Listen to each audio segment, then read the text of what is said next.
లగచర్ల ఘటనలో కలెక్టర్పై దాడిని పోలీసులు సీరియస్ గా తీసుకుని దాడి చేసిన వారిని, దాడికి ఉపక్రమించిన వారిని అదుపులోకి తీసుకుని అరెస్టు చేసి 16 మందిని రిమాండ్కు తరలించారు. ఈ క్రమంలోనే కలెక్టర్ దాడిలో మెయిన్ సూత్రధారి అయిన సురేష్ కోసం గాలింపు చర్యలు పోలీసులు చేపట్టారు.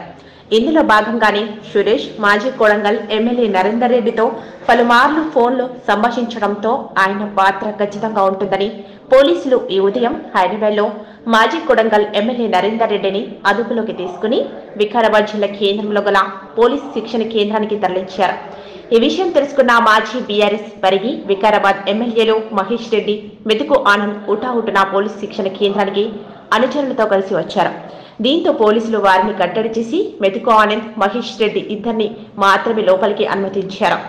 అరెస్ట్ అయిన నరేందర్ రెడ్డిని పరామర్శించిన అనంతరం మెతుకు ఆనంద్, మహేష్ రెడ్డి మీడియాతో మాట్లాడుతూ సీఎం రేవంత్ రెడ్డి కక్షపూరితంగా వ్యవహరిస్తున్నారని, అక్రమ కేసులు నమోదు చేస్తున్నారని మండిపడ్డారు. బీఆర్ఎస్ పరిశ్రమకు వ్యతిరేకం కాదు అని, కాలుష్యం లేని పరిశ్రమలు పెట్టాలని అన్నారు. రైతులను ఒప్పించి రైతు భూములను తీసుకోవాలని, అక్రమంగా బలవంతంగా వ్యవసాయం చేసుకునే భూములను లాక్కోవద్దన్నారు. ఎన్ని కేసులు పెట్టినా భయపడమని అన్నారు. కాల్ డేటా ఆధారంగా అరెస్టులు చేయడం సబబు కాదని, కాంగ్రెస్ నాయకులు కూడా ఫోన్లో సంభాషణ చేస్తున్నారని, కాల్ డేటా సైతం తీస్తే ఎవరితో ఎవరు మాట్లాడుతుందో అని అన్ని బయటపడతాయన్నారు. నరేందర్ రెడ్డితో ఫోన్ మాట్లాడమే కారణమని చూపడం అన్యాయమని, రైతులను కష్టపెట్టి మభ్యపెట్టే వారి భూములను లాక్కోవాలని చూస్తే ఊరుకునేది లేదని హెచ్చరించారు. బేషరతుగా అరెస్టు చేసిన రైతులను, నరేందర్ రెడ్డిని వెంటనే విడుదల చేయాలని డిమాండ్ చేశారు.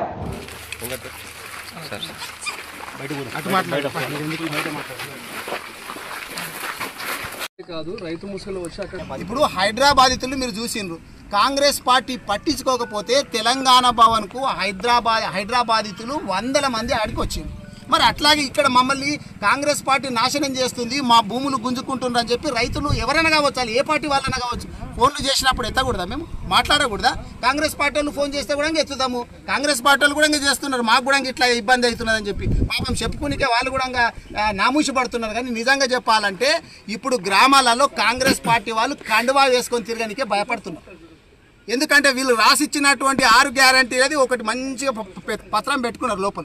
కాంగ్రెస్ వాళ్ళు ఎప్పుడు పోతే దాన్ని తీసి మూతి మీద చూపించేటట్టున్నారు, చూస్తున్నారు, భయపడుతున్నారు. ఇప్పుడు కాంగ్రెస్ వాళ్ళు ఊళ్ళల్లో తిరగాలంటే ఇప్పుడు రేపు ఎలక్షన్లు చూడండి, రేపు ఎలక్షన్లు వస్తే కాంగ్రెస్ కండువా వేసుకొని అడగరాళ్ళు ఓట్లు, నేను ఒట్టి అని నిలబడ్డాని చెప్పి ఓట్లు అడిగేటటువంటి పరిస్థితికి కాంగ్రెస్ వాళ్ళ పరిస్థితి అంత ఘోరంగా దిగజారిపోయింది.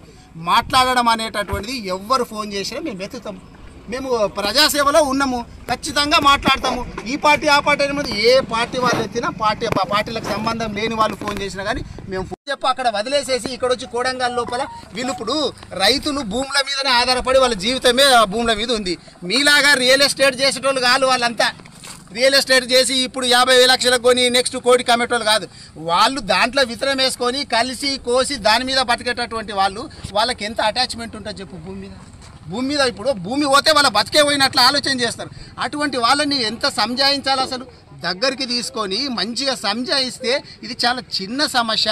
ఇప్పటికైనా కానీ ముఖ్యమంత్రి గారు నేను కోరేది ఏంటంటే, జరిగింది ఏదో జరిగిపోయింది, ఇప్పుడు ప్రజలందరూ కూడా తిరస్కరిస్తున్నారు అనేది అర్థమైపోయింది. ఎందుకంటే ఇప్పుడు కలెక్టర్ గారు 2 కిలోమీటర్ల దూరం లోపల లగచెర్ల గ్రామం లోపల గ్రామ సభ పెట్టినప్పుడు ఏంటంటే ప్రజలు ఎవ్వరు రాలేరంటే ఏమర్థం? దాన్ని ప్రజలకు ఇష్టం లేదు అనేటటువంటిది తెలిసిపోతుంది కదా. మరి అదే నివేదిక కలెక్టర్ కూడా రాసి పంపించేది ఉండే. గవర్నమెంట్ కూడా ఏం చేయాలంటే, అరే మనం గ్రామ సభ పెట్టినా ఇక్కడ ఎవరు కూడా రైతులు వస్తలేరంటే రైతులకు ఇష్టం లేదు అనేటటువంటిది అర్థం చేసుకొని నెక్స్ట్ ఏం చేయాలనేటటువంటిది ఆలోచన చేయాలా. అదే కాకుండా ఇప్పుడు అక్కడ ఉన్నటువంటి నిఘా వ్యవస్థ ఏం చేస్తుంది, పోలీసు వ్యవస్థ ఏం చేస్తుంది? పోలీసులు ఇట్లా ఇప్పుడు అంతకుముందే గతంలో 1 నెల క్రితమే అక్కడ ఉన్నటువంటి కాంగ్రెస్ మండలాధ్యక్షుడిని అక్కడ బంధించారు. మరి ఈ సంఘటనలు ఇవన్నీ జరుగుతుంటే కూడా నెక్స్ట్ ఏం జరుగుతుందో, ఎట్లా చేయాలా అనేటటువంటిది ఆలోచన లేకుండా ఇది నిజంగా చెప్పాలంటే ఇది గవర్నమెంట్ ఫెయిల్యూరు, రేవంత్ రెడ్డి గారు ఫెయిల్యూరు. మీరెంతమంది మీద కేసులు పెట్టినా, ఎంతమందిని జైళ్లకు పంపించినా భయపడేటటువంటి ప్రసక్తి లేదు. బీఆర్ఎస్ పార్టీ ఖచ్చితంగా ప్రజల పక్షాన నిలబడుతుంది, మిమ్మల్ని రాజకీయంగా బట్టలు కూడా తీస్తుందని చెప్పి తెలియజేస్తాం. సార్ ముఖ్యంగా రెడ్డి గారిని అరెస్ట్ చేయొచ్చు, రేపు ఇంకొకరిని చేయొచ్చు, ఎంతమందిని అరెస్టు చేసినా కానీ ఖచ్చితంగా బీఆర్ఎస్ పార్టీ ప్రజల తరపున ఉంటుంది, ఎండగడుతుంది. ఇప్పుడు వాళ్ళ కాల్ డేటా కూడా తీస్తే కూడా ఎవరెవరు అనేటటువంటిది వస్తుంది. ఈ బీఆర్ఎస్ పార్టీ నాయకులు కార్యకర్తలు కాకుండా వేరే పార్టీలో లేరా? కాంగ్రెస్ పార్టీ వాళ్ళు కూడా ఉంటారు. ప్రజలు అనేటటువంటి వాళ్ళు, రైతులు అనేటటువంటి వాళ్ళు కొంతమంది అంటే ఏ పార్టీకి సంబంధం లేకుండా ఉంటారు, కొంత పార్టీ సింపతి ఉంటారు. వేరే పార్టీ కాంగ్రెస్కి ఉండొచ్చు, బీజేపీకి ఉండొచ్చు, బీఆర్ఎస్కి ఉండొచ్చు, అన్ని పార్టీలకు ఉంటారు.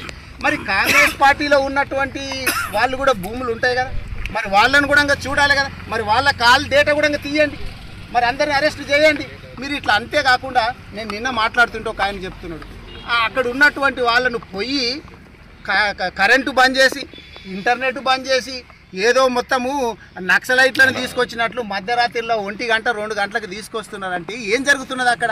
అక్కడ ఉన్నటువంటి ప్రజలంతా, తండాల వాళ్ళు కావచ్చు, గ్రామాల ప్రజలందరూ కూడా భయభ్రాంతులతోటి ఎప్పుడు పోలీసు వాళ్ళు వస్తారో మమ్మల్ని ఎవరు పట్టుకపోతారని చెప్పి భయభ్రాంతులతోటి బతుకుతూ ఉన్నారు. వాళ్ళని తీసుకొస్తున్నారు. తీసుకొచ్చేసేసి ఇప్పుడు అందులో కొంతమంది ఉద్యోగస్తులు కూడా ఉన్నారంట. నిన్న నాకు ఒక పిల్లగాడు చెప్తున్నాడు, పంచాయతీ ఇప్పుడు సెక్రటరీగా, విలేజ్ సెక్రటరీగా పనిచేస్తున్నారంట. ఆ పిల్లగాడు లేనేలేడంటాడ. ఆ పిల్లగాడు లేనేలేడు. వాళ్ళ కుటుంబ సభ్యులు రైతులు ఎవరో ఉండి అక్కడ ఉంటే ఆ పిల్లగాని తీసుకొచ్చిందంట. అరే నేను లేను, మీరు పెట్టినటువంటి సర్వేనే నేను సర్వే చేయడానికి పోయినా రాత్రి 8 గంటలకు 9 గంటలకు వచ్చిన. మా కుటుంబ సభ్యులు రైతులు అక్కడ ఉండి ఉంటారు, వాళ్ళ దాన్ని పెట్టి నన్ను తీసుకొస్తే ఎట్లా అని చెప్పి ఆ పిల్లగాడు ఏడుస్తున్నాడు. ఆ ఉద్యోగంకి ఏం దిగి. కాబట్టి ఆలోచన చేయాలి ముఖ్యమంత్రి గారు. ఇప్పటికైనా కానీ భేషజాలకు పోకూడదు. రైతులను ఒప్పించి మీరు పరిశ్రమలకు బీఆర్ఎస్ పార్టీ వ్యతిరేకం కాదు, కానీ ఎటువంటి పరిశ్రమలకు వ్యతిరేకం అంటే అక్కడ పొల్యూషన్ వచ్చేటటువంటి పరిశ్రమలు రైతులు మరి అధికారుల మీద దాడి చేసిందని ఏదైతే కుట్ర పన్ని అరెస్ట్ చేయడం జరిగిందో, మరి స్వయాన కలెక్టర్ గారే చెప్పారు ఇది దాడి కాదు, రైతులతో మాట్లాడడానికి వెళ్ళినాం, అక్కడ చిన్న తోపులాట జరిగిందని స్వయాన కలెక్టర్ గారే ప్రకటించింది. అయినా కూడా ప్రభుత్వం ఇవాళ మరి అనవసరంగా రైతుల భూములు గుంజుకోవాలని ఉద్దేశంతో మరి అక్కడ జరిగినటువంటి సంఘటనను ఏదో భూతద్దంలో పెట్టి పెద్దగా చేసి అధికారుల మీద దాడి జరిగిందని చెప్పి దాదాపు ఒక 55 మందిని పట్టుకురావడం, అందులో విచారణ పేరు మీద మరి నిన్న రాత్రి 16 మందిని కూడా రిమాండ్ చేయడం జరిగింది. మరి మిగతా వారిని విచారిస్తున్నామన్నారు.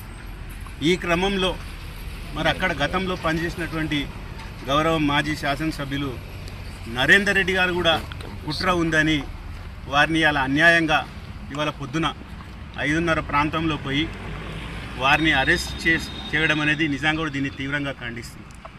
ఎందుకంటే ఒక ప్రజాప్రతినిధిగా, ఒక బాధ్యత గల 5 సంవత్సరాలు అక్కడ శాసనసభ్యునిగా పనిచేసిన సందర్భాల్లో మరి అక్కడ ఎవరికైనా రైతులకు కష్టాలు వచ్చినా, మరి ఏ కార్యకర్తకు ఇబ్బంది జరిగినా తప్పకుండా ఫోన్లో మాట్లాడడం జరుగుతుంది. మీరు ఫోన్ డేటా కాల్ తీసినాము, అక్కడ ఉన్న నాయకుడు 42 సార్లు మాట్లాడిండు, ఇందులో మీ పాత్ర కూడా ఉందని ఏదో కుట్ర పని ఈ కేసులో ఇరికిచ్చే ప్రయత్నం చేసి వాళ్ళు అరెస్ట్ చేసి ఇవాళ రిమాండ్ చేయనికే అన్నీ కూడా వాళ్ళు చేసుకోవడం, దీన్ని నిజంగా కూడా ఖండిస్తున్నాం. ప్రజలు గమనించాలి, గత 10 సంవత్సరాలు బీఆర్ఎస్ పార్టీ మరి అధికారంలో ఉన్నప్పుడు ఇటువంటి సంఘటనలు ఎక్కడైనా జరిగినాయా? స్వయాన ముఖ్యమంత్రి గారి నియోజకవర్గంలోనే ఈ పరిస్థితి ఉందంటే తెలంగాణ రాష్ట్రంలో ఏ రకంగా ఉంటుందో మనం ఒకసారి ఆలోచన చేయాలి. ఇవాళ పోలీస్ సిబ్బంది కానీ అధికారులు కానీ ఒకసారి ఆలోచన చేయాలి. ప్రభుత్వాలు అనేటివి 5 సంవత్సరాలకు వస్తుంటాయి, మారుతుంటాయి, పోతుంటాయి. కానీ అధికారులు అనేది వాళ్ళ వృత్తి, వాళ్ళు దాదాపు ఎవరైనా వాళ్ళ వృత్తిలో 30-40 సంవత్సరాలు అధికారులుగా పనిచేస్తారు. కాబట్టి వాళ్ళు ప్రభుత్వం చెప్పినట్లు ఆడుకుంటూ పనిచేస్తే ఇటువంటి సంఘటనలు జరుగుతాయి. కాబట్టి దయచేసి అధికారులు తప్పకుండా ఆలోచన చేయాలి. ముఖ్యంగా పోలీస్ సిబ్బంది కూడా ప్రభుత్వానికి తలగ్గకుండా ఏదైతే న్యాయం ఉందో తప్పకుండా ఎవరైనా తప్పు చేస్తే ఖచ్చితంగా జైల్లో పెట్టే శిక్షించాలి. కానీ ఇటువంటి చిన్న సంఘటన తీసుకొచ్చి అలా పెద్దగా చేసి అనవసరమైనటువంటి రైతులను అందరినీ కూడా ఇలా జైల్లో పెట్టడం నిజంగా కూడా దీన్ని ఖండిస్తున్నాం. బీఆర్ఎస్ పార్టీ తప్పకుండా రైతుల పక్షాన పోరాడుతుంది. ఇలా గౌరవనీయులు కేసీఆర్ గారు రైతుల కోసం ఏం చేసినారో దేశం కాదు ప్రపంచం అంతా కూడా చూస్తున్నది. మరి ఇలా రైతుల్ని కష్టపెట్టి రైతుల భూములు గుంజుకుంటే మరి వాళ్ళ గతి ఎట్లుంటుంది అనేది మనం అందరం కూడా చూస్తున్నాం. ఎందుకంటే వ్యవసాయం చేసే రైతులు వ్యవసాయమే చేస్తారు, లాభం వచ్చినా నష్టం వచ్చినా. కాబట్టి మరి అక్కడ భూమి తీసుకోవాలనుకుంటే దానికి ఒక పద్ధతి ఉంటుంది. అందరితో మాట్లాడి మెప్పించి తీసుకొని పరిశ్రమలు తీసుకురావాలి. పరిశ్రమలకు ఎవరు వద్దంటలేదు. కాబట్టి దయచేసి మళ్ళొకసారి ప్రభుత్వం ఉన్నటువంటి గౌరవ ముఖ్యమంత్రి గారు కానీ మంత్రులు కానీ ఒకసారి ఆలోచన చేయాలి. ఇటువంటి సంఘటనలు జరగకుండా మరి తెలంగాణ మంచి పరిపాలన అందించాలని వారు కోరుకుంటూ ఇటువంటి కేసులు పెట్టినందుకు తప్పకుండా బీఆర్ఎస్ పార్టీ తరఫున వాళ్ళని ఖచ్చితంగా ఖండిస్తున్నాం. తప్పకుండా ప్రజల పక్షాన పోరాడతాం. ఇవాళ నరేందర్ రెడ్డి గారిని కూడా అరెస్ట్ చేయడం అనేది అక్రమ అరెస్టు. తప్పకుండా దీన్ని కోర్టులో తేల్చుకుంటామని తెలియజేస్తూ తప్పకుండా వాళ్ళకి బుద్ధి చెప్పే నరేందర్ రెడ్డి ఈ కేసులో పరోక్షంగా వాళ్ళని తప్పకుండా ఇప్పుడు అక్కడ ఉన్నటువంటి రైతులు అందరూ కూడా భూములు ఉన్న రైతులే. ఇప్పుడు అరెస్ట్ చేసిన వాళ్ళందరినీ 55 మందిని పట్టుకొచ్చింది. వాళ్ళందరికీ భూములు ఉన్న వాళ్ళే. భూమి లేని వాళ్ళు ఎవరు ఉంటారు? తప్పకుండా కార్యకర్త ఫోన్ చేసినప్పుడు మరి నాయకులు అయితే ఫోన్లో మాట్లాడాలి కదా. ఫోన్లో మాట్లాడినంత మాత్రాన్ని మీ డేటా ఉన్నది కేసు పెడతామంటే ఇక అందరి మీద కేసులు అయితే ఇక మాతోటి ఎవరైనా తప్పు చేసిన నాయకులు వస్తే మాట్లాడితే తప్ప. ఇదైతే 100% తప్పు. వారి పాత్ర లేదు, ఖచ్చితంగా మాట్లాడతారు. తప్పేముంది? దీన్ని పెట్టి ఈ నెపం పెట్టి వాళ్ళని అరెస్ట్ చేయడం అనేది నిజంగా కూడా కుట్రపూరితం. తప్పకుండా దీన్ని ఖచ్చితంగా ఖండిస్తున్నాం. అంటే మీరు ఆ ఫార్మా కంపెనీకి టీఆర్ఎస్ పార్టీకి అనుకూలంగా ఉందా, సానుకూలంగా ఉందా, అసలు లేదా, అసలు ఏర్పాటు చేయొద్దా? ఫార్మా కంపెనీకి అక్కడనే దాదాపు 16,000 ఎకరాలు బీఆర్ఎస్ పార్టీ సేకరించి పెట్టింది. అక్కడ పెట్టకుండా ఇక్కడ కూడా మీరు పెట్టాలనుకుంటే మీరు రైతులను ఒప్పించండి. ప్రభుత్వ భూములు లేవా? తీసుకోండి. రైతులను ఒప్పించి తీసుకోండి. ఎవరు వద్దంటలేరు. రైతులను ఒప్పించి మీరు భూమి తీసుకొని ఫార్మా కంపెనీలు పెట్టండి. దానికి ఎవరైనా వ్యతిరేకాన్ని వ్యవసాయమే వృత్తిగా ఉన్నటువంటి రైతుల భూములు తీసుకుంటే వాళ్ళు ఎక్కడ పోవాలి? కాబట్టి దాన్ని ఖండిస్తున్నాం.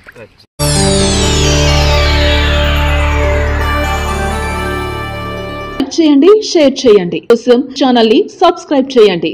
అలాగే ఇక్కడ ఉండే ఈ గంట సింబల్ ని క్లిక్ చేయండి. మేము అప్డేట్ చేసే ప్రతి వీడియో నోటిఫికేషన్స్ మీకు వచ్చేస్తాయి.